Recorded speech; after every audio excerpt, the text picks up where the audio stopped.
She's a Mona Lisa. Everyone's lining up to see her.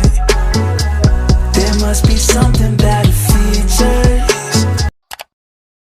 Hey beautiful people, it's your girl Hannah. Welcome back to my channel, and today I have a special guest with me. This is my mom, Sarah, and from the title of this video you can probably tell that today I'm going to be filming the popular YouTube trend. I'm probably late for it, but it's the asking my African mom questions that you are too afraid to ask yours.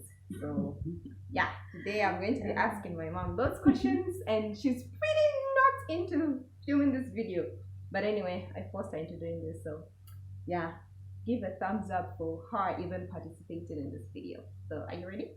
Yeah, hello everyone. Okay, question number one.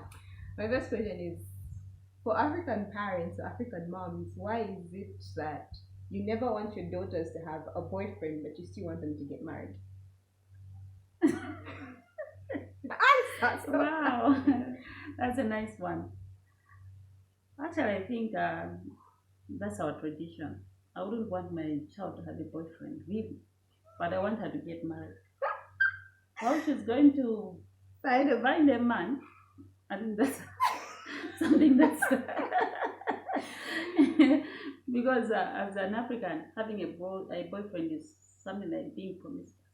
How is that being promiscuous if you're saying you still want me to get married but you don't want me to have a boyfriend? That doesn't make sense. Yeah, that's just it.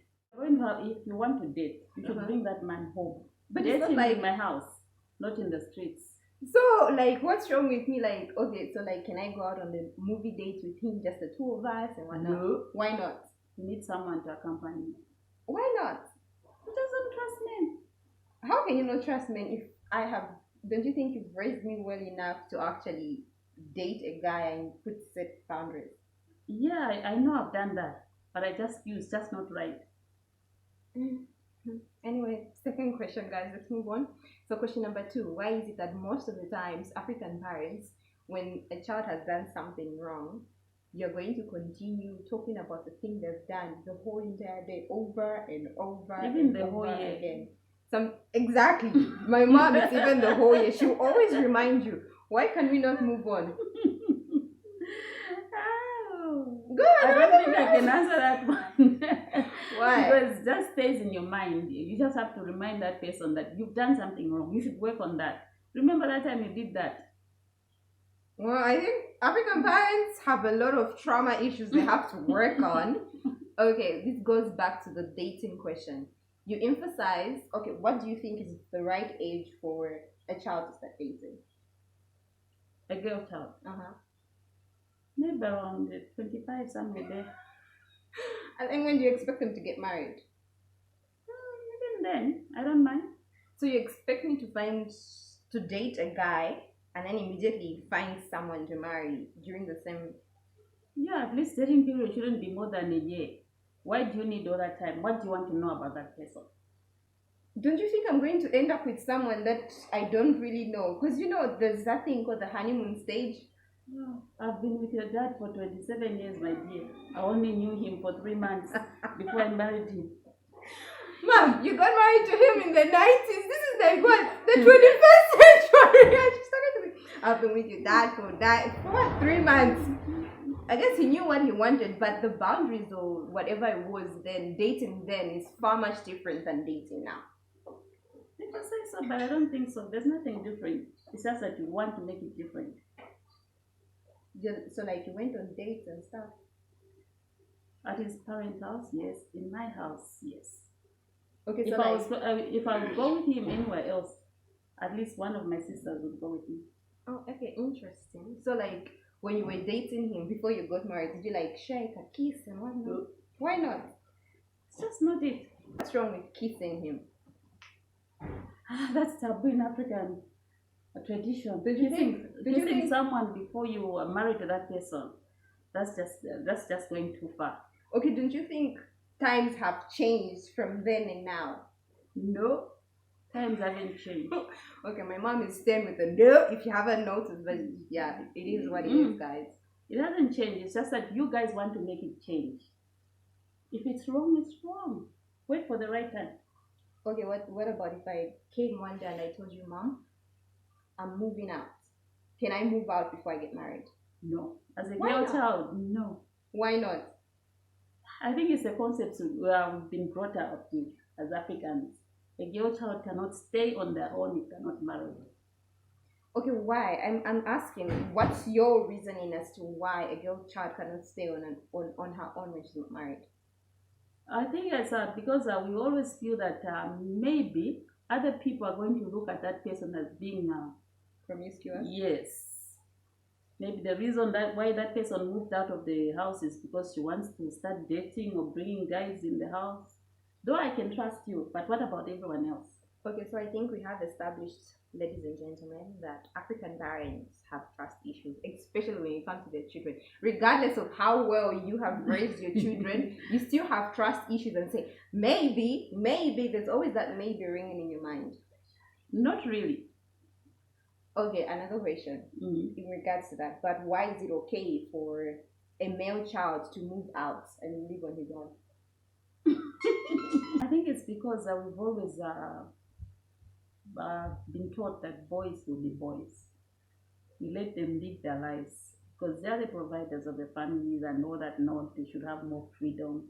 Whereas a girl has to be kept by a man. Oh my goodness. Before I give you a rebuttal for that question, my next question is, so you are agreeing that male children are treated differently from girl children because like some of us like females have so many restrictions as compared to a male child. Because a girl always has to be cursed, nice. It has to be what? Cursed. What do you mean cursed? Like no, what? Chest? Yes. What do you Like call it? chest. Yes. So like a girl child has to be proper, well behaved. Don't you think that's like setting the standards for a girl child too high? Sorry again, video filming issues, so if you notice a quality difference and whatnot, I'm using a different camera to film. So yeah, I have one more question to ask my mom, and then after that I think yeah, we're done. So one more question, Mother. So do I even have one more question? I've completely lost track of what I'm supposed to ask her. Okay, so like when it comes to what would you do if you discovered that your child is in an abusive relationship? That reminds me of my father. My father always told me, love yourself more than you love another person. So I'll tell my daughter exactly. If she's in an abusive relationship, please end it. Yeah, she's always told me to always love myself more. One more silly question. Why is it that parents will always, African parents to be exact, will always call you wherever you are? If your name is Hannah, come and pass me the TV remote. Can you not stand up and get the TV remote on your own? If I'm sitting so comfortably, I don't want to stand up. And my daughter is just laughing in the kitchen. Even if she's working, it's my daughter. She just has to do it. Even if it's my son has to do it, I'll still call you. Just to bring me a cup that is next to me. Because I'm your mother. I'm your father. She will call me to give her the cup that is next to her, you guys. My dad sometimes will even, he'll be going to the kitchen to go and wash his hands, and he will tell me, he will leave his plate on the table and say, Hannah, bring my plate to the kitchen. So I think I'm used to that type of life. So yeah, so in short, you're saying you gave birth to slaves? No, not slaves. They're just telling Workers? you. No, they're telling you we're teaching you to be responsible. And why is it that every time we'd go out somewhere and I would want something in a food store or something I like, especially when it comes to food, you always tell me, Hannah, there's food at home. Yes, there's food at home. Why waste money? But there's what food at home. Are you telling me there's Hungry Lion at home? You can fabricate and there's Nando's at home? No, there's no Nando's or Hungry Lion, but you can still, if you don't, in short, we're telling you we can't afford to buy it at that time. Oh, I guess that makes sense. Anyway, guys, This is my mom, Sarah. Thank you so much for watching. I really appreciate it. If you enjoyed this video, give this video a thumbs up, and if you really like for me to do a part 2 or to do like a similar video with my father, leave your comments down below, or you can DM me on my Instagram and leave me some questions you would like to ask your parents but you're too afraid to ask, so ask mine. Thank you so much. Don't forget to hit the like button, subscribe, and comment down below. It's sunshine mixed with a little hurricane, white hot angel with the daredevil's brain. This feeling I just can't fight it.